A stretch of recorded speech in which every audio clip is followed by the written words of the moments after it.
और लड़की हुई तो रोशनी। अभी हुआ नहीं बच्चा, पहले ही 52 अक्षर आ गए। शुक्र मनाओ आदि मानवों का, 52 अक्षर दे दिए उन्होंने। भारत के आदि मानवों ने कितने अक्षर दिए? 52। और अंग्रेजों के आदि मानवों ने कितने दिए? 26। हमसे आधे। और कहने को अंग्रेज बड़े इंटेलिजेंट है, अंग्रेज बहुत बुद्धिमान है। काहे की बुद्धि? आधे अक्षर खोज पाए हमसे, हम 52 खोज के बैठे हैं, वो 26 पे अटक गए। हमने डबल खोज लिए। तो हम इसीलिए विश्व गुरु कहलाए, क्योंकि इतना ज्ञान भारत ने दिया जितना पूरे विश्व में किसी और देश ने नहीं दिया। ये सब हमारे भारत के आदि मानवों और उसके बाद जो रूप बदल के ऋषि मुनि आए, ये उनकी देन है। तो 52 अक्षरों के द्वारा सारा तामझाम बना लिया गया, लेकिन 52 अक्षरों से सारे संसार के हर वस्तु का नाम रख दिया गया। लेकिन 52 अक्षरों से हर चीज, सहूलतें जितनी भी हैं सब बना दी गई। लेकिन जब भगवान का नाम रख दिया गया, तब यही 52 अक्षर हमारे गले की फांस बन गया। आज सबसे ज्यादा झगड़े किस मैटर पे होते हैं? भगवान के नाम पे। भगवान के नाम पे कटिंग चलती है तो पूरा पूरा शहर बंद हो जाता है, फिर कटिंग ही चलती है, फिर तलवारें चलती हैं, गोलियां चलती हैं, बसें जलती हैं, कारें जलती हैं, केवल एक भगवान के नाम पे। बताओ, केवल 52 अक्षर के नाम पे। राम, अल्लाह, क्या फर्क है दोनों में? वो भी अक्षर, ये भी अक्षर। राम, अगर यारा लावा पापा बाबा माँ, ये 2 लाइनें ना होती तो ना रा होता ना माँ होता। फिर रा और माँ कैसे रखते नाम? अगर अल्लाह, अल्लाह, ये 3 अक्षर ना होते तो बताओ तुम क्या लिखते? अल्लाह अकबर भी ना बोल पाते। केवल अक्षरों की वजह से तुमने राम पकड़ लिया, अल्लाह पकड़ लिया, केवल अक्षरों की वजह से। ये अक्षर दुनिया से हटा दो, खत्म कर दो आज, तो सारे नाम खत्म। तुम्हारा नाम खत्म, तुम्हारे पिता का नाम खत्म, तुम्हारे गांव का नाम खत्म, तुम्हारे शहर का नाम खत्म, तुम्हारे देश का नाम खत्म, तुम्हारे भगवान का नाम खत्म, तुम्हारे पंथ का नाम खत्म, सारे जंतर मंत्र तंत्र खत्म, वेद पुराण गीता भागवत कुरान बाइबल इंजील सब खत्म। सारा खेल किसका है? 52 अक्षरों का। इसी को समझा रहे कबीर साहब। अरे 52 अक्षर जीव आधारा, आदि अक्षर जीभ्या से न्यारा। ये सारे अक्षर किसके आधार पर निकल रहे हैं? जीव। इस जीव के। जीव कट जाए सबकी। अब बोलो जरा क्या बोलते हो? कोई अक्षर नहीं, खत्म। इसी को कबीर साहब ने बार बार समझाया। होठ कंठ लागे नहीं, जीभ्या नहीं उच्चार। अरे गुप्त वस्तु को जो लगे सो है हंस हमार। अगर जीभ खत्म हो जाए हमारी सबकी, तो सारे नाम खत्म हो जाएंगे, कोई अक्षर नहीं रहेगा। तो क्या हम मर जाएंगे? गाय बैल कुत्ता हाथी घोड़ा बिल्ली, ये बिना अक्षरों के, बिना ये जाने कि पानी का नाम क्या है, सारी उम्र पानी पीते हैं और पानी पीते हैं और मजे से जीते हैं। कभी लड़ते देखे? कभी गाय दूसरी गाय से कह रही है मैं हिंदू गाय हूं, तो मुस्लिम गाय है, मेरा राम बड़ा है, तेरा अल्लाह छोटा है? कभी नहीं।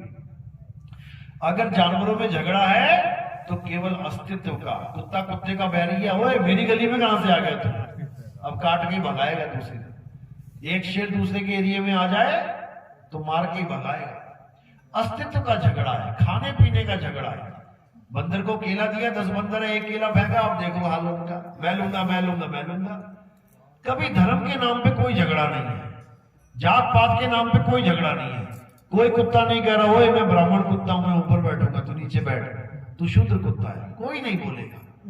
क्योंकि 52 अक्षर का खेल ही नहीं है। 52 अक्षर का खेल कहां पे आया? आदमी इंसान में। इसीलिए इसका सबसे ज्यादा सत्यानाश हुआ पड़ा है। जो अपने आप को इंटेलिजेंट कहता है ना, हम बहुत महान हैं, सबसे बेड़ा करे किसी का हुआ पड़ा है ज्यादा। इतना परेशान और कोई नहीं है जितना इंसान है। कभी किसी गाय को आत्महत्या करते देखा हो? किसी बैल को, किसी कुत्ते को? कोई नहीं करता। इसको देखो, कहीं लटक रहा है, कहीं फटक रहा है, कहीं झटक रहा है। कहीं नदी में छलांग मार रहा है, कहीं कुछ कर रहा है। सबसे ज्यादा परेशानी यही है, क्योंकि इसकी परेशानी की जड़ इसने खुद ही लगा दी है और उसके बाद पेड़ बन जाता है। तो 52 अक्षरों में सबसे ज्यादा उलझा हुआ ये इंसान ही है। 52 अक्षरों को जप के परमात्मा को पाना चाहता है, जबकि ऐसा संभव नहीं है। 52 अक्षर केवल एक संकेत है, इससे ज्यादा कुछ नहीं। जैसे मैं आपको बोलूं भैया गुलाब लेके आना, अब गुलाब जो नाम है गुलाब, ये एक संकेत है किसकी तरफ? इसकी तरफ। ये जो फूल पड़ा है इसका नाम गुलाब है क्या? इसका नाम गुलाब था? इसका नाम अगर गुलाब होता ना तो सारी दुनिया इसको गुलाब ही बोल रही होती। तुम्हारा नाम रोहन है, तुम किसी भी देश में चले जाओ, क्या बोलेंगे तुम्हें वहां के लोग? रोहन। रोहन, क्योंकि तुम्हारा नाम रोहन है।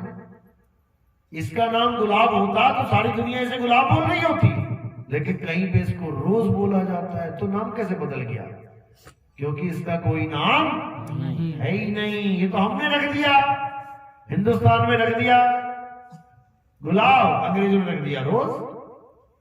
इसी प्रकार पानी हमने रख दिया उसका नाम पानी। अब जैसे मेरे मुंह से आवाज निकलेगी पानी, तुम्हारा एकदम दिमाग चलने लग जाएगा। क्या मंगाया इन्होंने? पानी। पानी क्या होता है? जल। जल। भागे जाओगे। पानी जल नहीं होता है, जल और पानी दोनों नाम होते हैं। पानी तत्व होता है, पानी तत्व है, 5 तत्व है ना, उसमें से एक तत्व पानी है। पानी तत्व है, उसके नाम रख दिए, उस तत्व का नाम रख दिया जल, वाटर, नीर, तोय, पानी। अब इन्हीं नामों के द्वारा उस एक तत्व को सांकेतिक रूप से पहचाना जा रहा है। बच्चे की पहचान करवाते हैं स्कूल में, बच्चों ये क्या है? A for Apple. सेब देखते ही मुंह से एप्पल निकल गया। बेटा ये क्या है? का से कबूतर।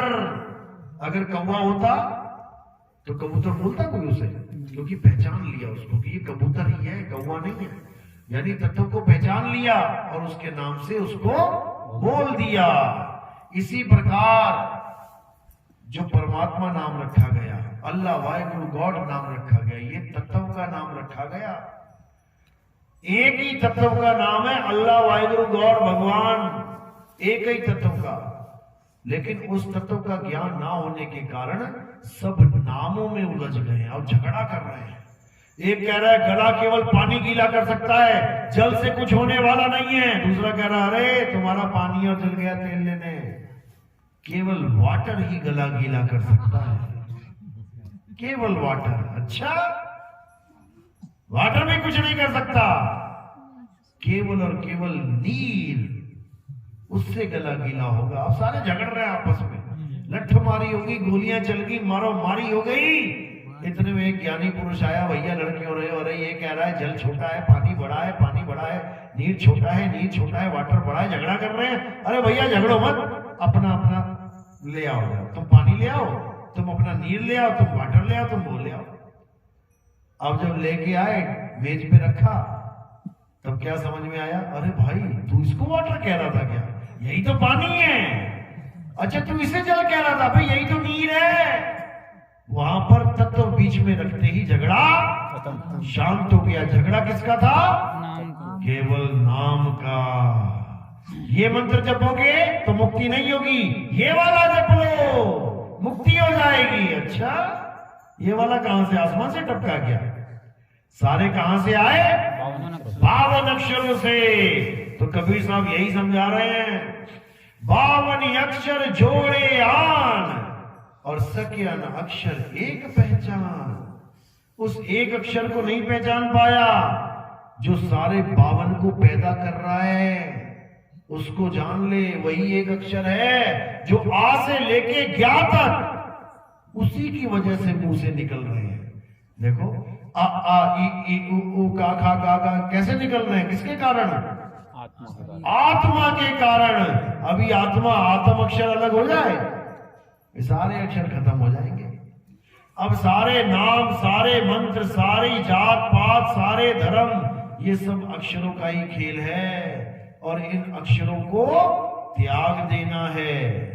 दुनियावी अक्षरों को नहीं त्यागना। पता लगा मौनी बाबा बन गए तो मैं तो बोलूंगा ही कुछ नहीं, फिर तुम्हारा जीवन मुश्किल हो जाएगा। अक्षर बने हैं केवल जीवन को आसान करने के लिए। छोटी सी सुई चाहिए हो, एक बार बोल दिया सुई लिया भाई, देखो अपने आप आ गई। कुछ भी चीज चाहिए तुम बस बोलो, आ जाएगी। कितना आसान हो गया ये जीवन। वरना इशारे करते थक जाते हैं। हर चीज का इशारा करके देख लो। एक दिन बोलो मत, कोई भी चीज चाहिए वो इशारे में मंगाना। अब तुम्हें गुलाब का फूल चाहिए, मांगो जरा इशारे से। क्या बोलोगे उसको? इशारा करके दिखाओ जरा गुलाब के फूल का। कुछ नहीं बोल पाएंगे। तुम्हें गुड़हल का फूल चाहिए, चमेली का तेल चाहिए, सरसों का तेल चाहिए, तुम्हें चाय पत्ती चाहिए, तुम्हें चीनी चाहिए, तुम्हें अदरक चाहिए, नमक चाहिए, जरा इशारा करके देखना। तुम्हारी हालत खराब हो जाएगी इशारे करके। तुम कहोगे यार शुक्र है 52 अक्षर बन गए, मर गया तो नहीं तो मैं तो आज सुबह से शाम तक नमक ही ना बता पा रहा हूं नमक क्या होता है। कैसे बताओगे इशारे में? तो 52 अक्षर से जिंदगी आसान हो गई है, लेकिन 52 अक्षर की वजह से जिंदगी परेशान भी हो गई है। जब ये भगवान के नाम पे आ जाता है, देखो कितने बड़े बड़े झगड़े हो रहे हैं आश्रमों में, दंगे हो गए, फसाद हो गए, मारो मारी हो गई, गोलियां चल गई, भगत मर गए। किसकी वजह से? 52 अक्षर की वजह से। 52 अक्षर की वजह से। अब इस 52 के जाल को तोड़ देना है, इस काल के जाल को तोड़ देना है। जो नर पड़े 52 के बेरा, सो नर जानो काल के चेरा। जब 52 का टूटे डोरा, सहजे छूटे काल झकोरा। अरे फिर नहीं आए फिर नहीं जाए, सार शब्द में रहे समाए। फिर सार शब्द में तुम्हारा निवास होगा, क्योंकि दो ही प्रकार के शब्द हैं, या तो 52 अक्षरों से बने हुए शब्द या फिर सार शब्द। अब करना क्या है? 52 अक्षरों से बने हुए शब्दों को छुड़ा देना है, उन अक्षरों को त्याग देना है और आदि अक्षर यानी सार शब्द को जान लेना है। तो वाणी कह रही है, सोई गुरु पूरा कहावे, जो 2 अक्षर का भेद बतावे। एक छुड़ावे, छोड़ इसको, क्या जपता है? राम राम राम, छोड़ दे, क्या जपता है? अल्लाह अल्लाह अल्लाह, छोड़ दे, क्या जपता है? वाहिगुरु वाहिगुरु वाहिगुरु वाहिगुरु, छोड़ दे, छोड़ दे। और क्या जान ले? एक छुड़ाए एक लखाए। अपनी आत्मा को जान ले। क्यों? हे अर्जुन, ये आत्मा जन्मा है, नित्य है, शाश्वत है। ये आत्मा पुरातन है, ये आत्मा ही सत्य सनातन है। ये आत्मा ही सत्य सनातन है। हमारा धर्म है सनातन। सनातन धर्म का मतलब ये कभी नहीं होता कि कोई असत्य की पूजा करे और वो सनातनी कहलाए, कभी नहीं। लेकिन आज के टाइम में 2 प्रकार के सनातनी हैं। एक वो जो असत्य की पूजा कर रहे हैं और कहला सनातनी रहे हैं, और दूसरा सत्य सनातनी, असत्य सनातनी नहीं। जब हम जयकारा लगाते तो क्या बोलते हैं? सत्य धर्म की जय, सत्य पंथ की जय, सत्य सनातन की जय। जब सत्य सनातन है तो असत्य सनातन क्या है? क्योंकि सत्य तो तभी आएगा ना जब कुछ असत्य होगा। जब हम किसी को बोलते हैं सच सच बता क्या हुआ था, इसका मतलब झूठ भी है, झूठ भी बोल सकता है, समझे? इसलिए हम सत्य की बात करेंगे तो असत्य भी है। अब एक सत्य सनातन है तो एक असत्य सनातन है। असत्य सनातन कौन है? जो देवी देवताओं की पूजा करता है।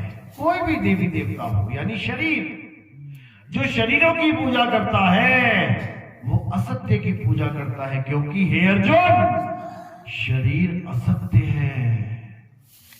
और जो आत्मा की पूजा करता है, जो आत्मा को जानता है, जो आत्म ज्ञान में भरपूर है, वही सत्य सनातनी है। वो कभी असत्य की तरफ झांकता भी नहीं है। उसके सामने कोई भी देवी देवता की मूर्ति हो, वो कभी माथा नहीं टेकेगा। सत्य सनातनी की पहचान यही है। उसके सामने कोई भी मंत्र रख दिया जाए, ये मंत्र जपले मुक्ति हो जाएगी, कभी मंत्र नहीं जपेगा।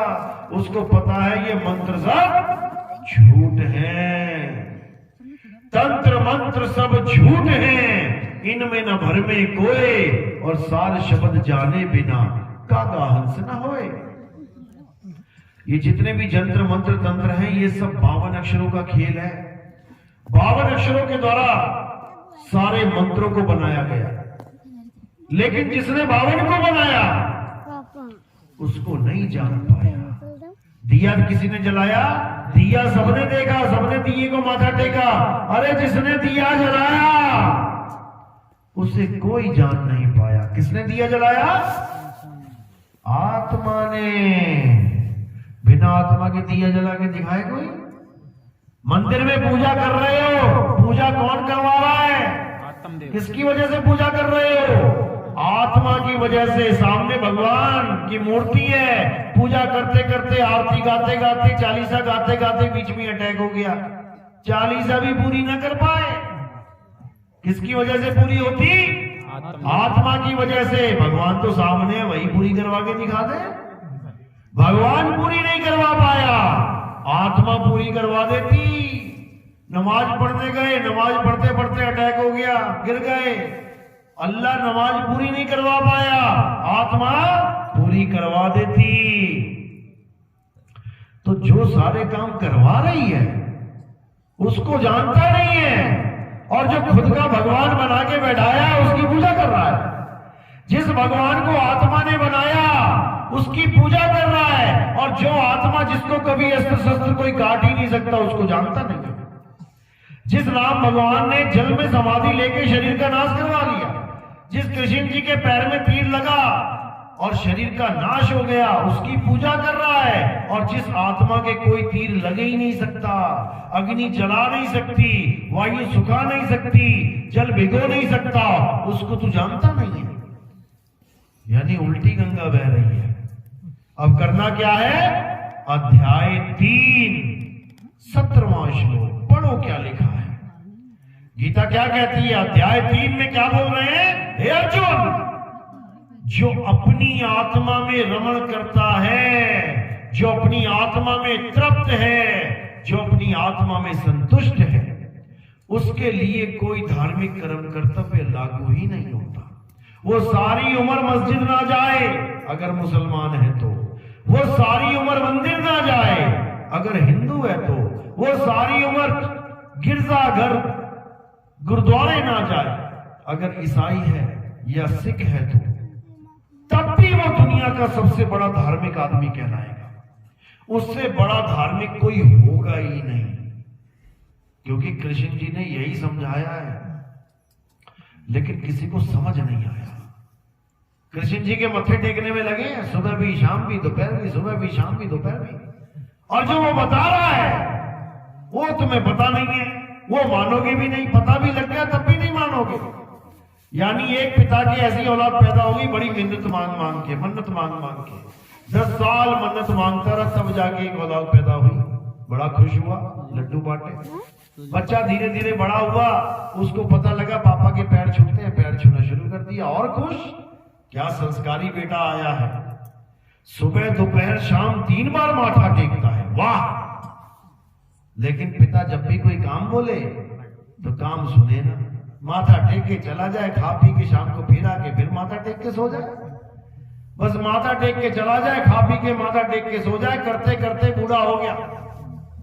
बाप उसका भी वो और बूढ़ा हो गया। अब नुक्कड़ पे बैठे हैं सारे, अरे तू तो बड़ी किस्मत वाला है, तेरा लड़का रोज तेरे पैर छूता है। अरे इससे बड़ा निकम्मा इस दुनिया में कोई नहीं है, इससे अच्छा तो होता ही ना। एक भी काम नहीं करता, ये आज तक इसने एक भी काम नहीं किया। बस वो निकम्मे हम ही हैं जो दिन में 3-3 बार माथा टेक रहे हैं, लेकिन उसका कहा नहीं मान रहे।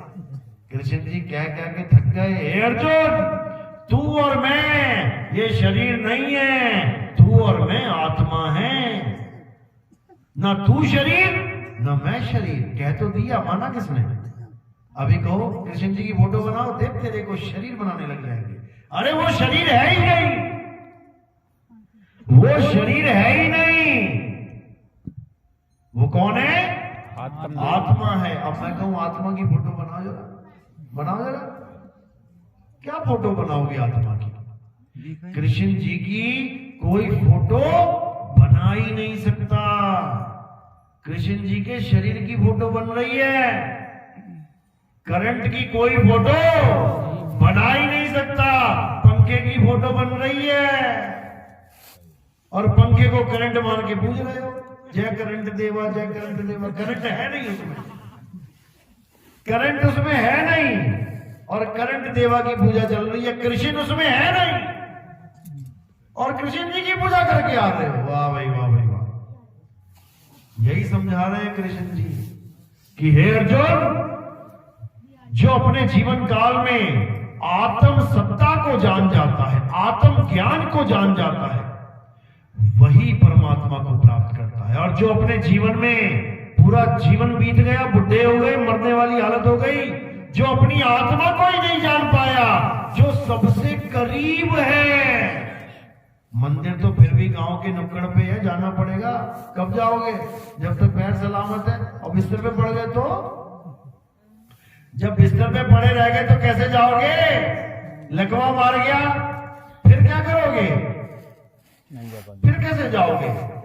छूट गई पूजा, छूट गई घंटियां, छूट गए कीर्तन भजन, सब खत्म। बताओ, केवल आत्मा को जानना है। आत्मा को लकवा छोड़ो, कोमा में भी चले गए ना तब भी जान लोगे, वो ऐसी चीज है। आत्मा से तुम दूर हो ही नहीं सकते, क्योंकि तुम ही आत्मा हो, लेकिन तुम जान नहीं रहे हो अपने आप को। तुम अपने आप को आदमी, औरत, बच्चा, बूढ़ा, जवान मान बैठे, जबकि तुम शरीर नहीं हो, तुम आत्मा हो। तुम्हारा वो हाल है जैसे एक सांप केचुली को छोड़ता है। सांप अपनी केचुली को छोड़ता है, खेतों में केचुली पड़ी होती देखी है ना। केचुली का मतलब होता है सांप की पूरी शरीर की खाल, कवर, ट्यूब की तरह खोखली होती है वो, जैसे ट्यूब अंदर से खोखली है ना। अब वो कांचली, कांचली बोलते हैं। तो कांचली छोड़ के जब सांप निकल जाता है तो क्या सांप मर जाता है? नहीं मरता।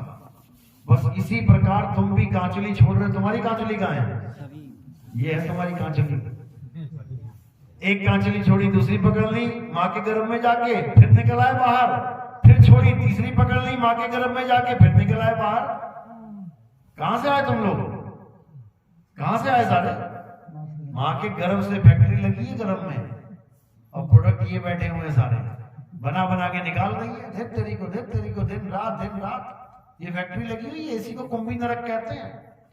इसी नरक में सबके शरीर बनाए जाते हैं। नरक क्यों बोला इसको? क्योंकि ये बहुत गर्म होता है। गर्म, बहुत गर्म होता है। इतना गर्म होता है कि कच्चे घड़े को पका देता है। जैसे भट्टा होता है ना, भट्टे में कच्चा घड़ा डाल दिया, अब एकदम तनतनाता हुआ आएगा, लाल होके बिल्कुल पक्का। इसी प्रकार जब हम गर्भ में गए थे माँ के गर्भ में, तो कच्चे गए थे, कच्चा शरीर लेके गए थे, लेकिन गर्भ में पड़े, देखो फिर कैसा पक्का कर दिया उसने। जो लोग कहते हैं कि नरकों में बहुत बड़े बड़े बड़े बड़े पतीले रखे हैं, कढ़ाइयां रखी हैं, उसमें खूब तले जाओगे, पकोड़े बना दिए जाएंगे तुम्हारे, वो यही है कढ़ाई, यही है कुंभी नरक। जैसे पकोड़े होते हैं ना गीले गीले से, जब उठाओ तो गीले होते हैं बेसन वाले, देखे ना पकोड़े बनते हैं, और जैसे कढ़ाई में फेंकते तो क्या हो जाता है? ठोस हो जाते हैं। तो ऐसे हम लोग भी गए थे गीले गीले माँ के गर्भ में, और जब कढ़ाई में पड़ गए, तल तल के बढ़िया पकोड़े बन गए, देखो बाहर निकल के बैठे हुए। जो ज्यादा तल गया वो ज्यादा काला हो गया, जो कच्चा रह गया जल्दी निकल आया वो गोरा गोरा हो गया। ये सब पकोड़े ही हैं, ये सब पकोड़े हैं, और इनका एक दिन फिर सत्यानाश हो जाएगा, यही छूट जाएगा, ये शरीर, ये पकोड़े, फिर चले जाएंगे दूसरे कर्म में। ये चलता ही रहेगा, आते रहोगे जाते रहोगे, ये चक्र कभी खत्म होने वाला नहीं है। ये कब खत्म होगा? जब तुम अपनी आत्मा को जान जाओगे। जब तुम अपनी आत्मा को जान जाओगे तब तुम तुम ही आत्मा हो जाओगे। और जब तुम आत्मा हो गए तो शरीर की कोई जरूरत ही नहीं रह जाएगी। अभी शरीर की जरूरत क्यों है? क्योंकि हमें यही नहीं पता कि शरीर के बिना हम रहे कहां। पिंजड़े में तोता है और तोता कह रहा भैया मैं पिंजड़े में खुश हूं, मुझे पिंजड़े में रहने तो भैया बाहर मत निकाल देना। कोई आदमी बंदूक लेके आता है ना तो तोता क्या कहता है, भैया भैया मुझे अंदर ही रहने दो भैया, मैं बाहर नहीं निकलना चाहता। क्योंकि तोते को पता ही नहीं है मैं शरीर छोड़ के जाऊं कहां। इसी बंधन को अपना जीवन मान के बैठा है कि जब तक मैं अंदर हूं शरीर के, मैं जीवित हूं, मैं जिंदा हूं। और शरीर से बाहर निकाल दिया किसी ने तो मैं मर गया। यानी सांप जब तक केचुली में है कह रहा है मैं जिंदा हूं, मैं जिंदा हूं। केचुली छोड़ के बाहर निकल गया तो कहता हाय मैं मर गया। मर जाएगा क्या? नहीं मरेगा। अब बस यही समझना है, जब तुम आत्मा हो जाते हो तब शरीर से तुम्हारा कोई कनेक्शन नहीं रह जाता। अब शरीर केवल एक केचुली की तरह है, जब तक ढो रहे हो। जैसे ही केचुली छोड़ने का समय आया किनारे करके निकल गए। बस यही करना है और कुछ नहीं। तो आत्मा के ज्ञान में क्या करना है? अपनी सूरत को, अपने ध्यान को शरीर से हटा के आत्मा में लगाना है। सारा ध्यान तुमने शरीर में लगा रखा है, इसलिए आत्मा का तुम्हें ज्ञान नहीं है, क्योंकि तुम्हारा ध्यान आत्मा में है ही नहीं। तुम्हारा ध्यान केवल इस काया में है, इस पिंजड़े में है, इस जेल में है। ये जेल है तुम्हारी 5 तत्व की और इसमें तुम रहते हो जेल में। और ये जेल तुम्हें इतनी प्यारी है कि बिना नहाए धोए, पाउडर लगाए, बिंदी लगाए, लिपस्टिक लगाए, सिंदूर लगाए बिना तुम जा ही नहीं सकते बाहर। इस जेल को सजा सजा के तब तुम बाहर निकलते हो घर से बाहर। सोचो कोई काजल ऐसे की जगह ऐसे लगा लेना, अगर ऐसे बाहर नहीं जा सकती, जाके दिखा देना, कोई नहीं जा सकती। ये पिंजड़ा है, इस पिंजड़े से इतना मोह है कि हल्का सा पिंजड़े की हल्की सी लाइन लगी हो कहीं पे, बाल भी ऐसे कहीं है तो बाल भी सीधा कर लेते एकदम। इतना पिंजड़े से प्रेम है। और जो तुम्हारा असली स्वरूप है आत्मा, उसका तुम्हें कुछ पता ही नहीं है कि मैं हूं क्या। अब क्या करना है? अब आत्म ज्ञान को प्राप्त करना है। आत्म ज्ञान का मतलब तुम्हें तुम्हारा ज्ञान हो जाए। आत्म ज्ञान का मतलब ये नहीं होता कि तुम किसी और के नाम जपो, Om Om Om Kalinga Kalinga Kalinga hurrying hurrying sharing sharing sharing. नहीं, ये किसी और के नाम जप रहे हो, ये आत्म ज्ञान नहीं है। आत्म ज्ञान का मतलब खुद का ज्ञान। जैसे आत्म कथा, आत्म कथा का मतलब क्या? गांधी जी की कथा लिखोगे? आत्म कथा का मतलब खुद की कथा। आत्महत्या मतलब क्या? पड़ोस के 4 लोगों को मार दोगे, आत्महत्या होगी? आत्महत्या मतलब खुद की हत्या। आत्मरक्षा मतलब क्या? खुद की रक्षा। आत्मनिर्भर मतलब खुद पे निर्भर। आत्म कल्याण मतलब खुद का कल्याण। इसी प्रकार आत्म ज्ञान मतलब खुद का ज्ञान, ना कि किसी भगवानों के नाम जपने। तुम्हें भगवान, तुम्हें परमात्मा इसीलिए नहीं मिल रहा है क्योंकि तुम उनके नाम जप रहे हो। नाम नहीं जपना है, खुद को जानना है, क्योंकि तुम्हारा खुदा खुद में है। बस इतना समझ लो। इसलिए साहब कह रहे हैं जल में मीन प्यासी, मोह देखत आवे हासी। आत्म ज्ञान बिना नर भटके, कभी काबा कभी काशी। काबा और काशी क्यों जाना पड़ रहा है? क्योंकि किसी दूसरे की पूजा करनी पड़ रही है। और जब खुद की पूजा करनी हो तो कहीं आने जाने की जरूरत नहीं। अरे ना कहीं आना ना कहीं जाना, आपे में आप समाना। खुद में समा जाना है तुमने, अपने स्वरूप में समा जाना है। इसी को मुक्ति कहते हैं। चलो आज का सत्संग यही समाप्त करेंगे। मेरी बात समझ में आ रही है या सब ऊपर से बाउंस जा रही है? किस किस के समझ में आई मेरी बात? दिखाओ जरा कैमरे में, कैमरे में दिखा दो। हाथ खड़े, हाँ खड़े होके दिखाओ। किस किस के बात समझ में आई? हाथ खड़े करो जरा। अच्छा, पूरा पूरा गांव जाग गया। अभी कल को गणेश चतुर्थी आ जाएगी ना, सारे थाली लेके मंदिर के सामने खड़े होंगे, सब भूल जाएंगे कौन सी आत्मा कैसी आत्मा, बाबा आया था आत्मा आत्मा करके चला गया। सबके हाथों में वही पत्थर आ जाएंगे दोबारा से। आत्मा को जानना मेरे भाई, आत्मा भूल मत जाना। पत्थर की पूजा आत्मा की वजह से कर रहे हो। आत्मा रास्ते में निकल गई ना, थाली वो गिरेगी, लोटा वो गिरेगा, हो जाएगी पूजा वहीं पे। तो आत्मा को जानो मेरे भाई, आत्मा को। चलो, आज का सत्संग यही समाप्त करते हैं। अब आरती होगी। हमारे यहाँ आत्मा की ही आरती होती है, हमारे यहाँ शरीर की आरती नहीं होती। हमारे यहाँ पत्थर की पूजा नहीं होती है, हमारे यहाँ कैलेंडर की पूजा नहीं होती है, फोटो की पूजा नहीं होती है। हमारे यहाँ जीवित गुरु की पूजा होती है। जीवित गुरु मतलब जिसके शरीर में आत्मा है। और मेरी आत्मा निकल जाए तो काहे की पूजा करोगे? शरीर की। जीवित गुरु की पूजा होती है हमारे यहाँ, जीवित गुरु की, जिंदा गुरु। जब आत्मा ही ना हो तो इस मिट्टी में और उस मिट्टी में क्या फर्क है?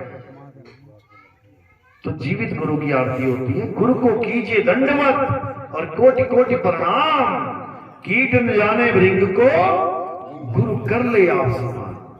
गुरु अपने समान कर लेता है। इतनी देर से मैं क्या बता रहा हूं आपको कि आप एक आत्मा है। क्यों बता रहा हूं पता है? क्योंकि मैं एक आत्मा हूं। जब आत्मा ज्ञान देगा तो आत्मा का ही ज्ञान देगा। जब शरीर ज्ञान देगा तो शरीर का ही ज्ञान देगा। अंग्रेजी ज्ञान देगा कौन? गुरु, जो अंग्रेजी का टीचर है। हिंदी का ज्ञान कौन देगा? जो हिंदी का टीचर है। गणित का ज्ञान कौन देगा? जो गणित का टीचर है। यानी गुरु कर ले आप समान। अंग्रेज गुरु बना लिया तुमने तो तुम भी अंग्रेजी बन जाओगे थोड़े दिनों में। दे फराटेदार अंग्रेजी। और कोई हिंदी का टीचर बना लिया संस्कृत का, तो संस्कृत वाला भाषा आ जाएगी तुम्हें। गुरु अपने समान कर लेगा। तो ठीक है, धीरे धीरे करके एक एक करके दो दो करके आना है। हमारे आरती कैसे होती है? ये थोड़े से फूल होंगे, एक दो पत्ती आपने सिर के ऊपर रख देनी है। मेरे जैसे आएंगे सिर के ऊपर पत्ती रखनी है। थाली तैयार है ना? हाँ, थाली ले आओ। पहले थाली में एक दिया लगा लेना।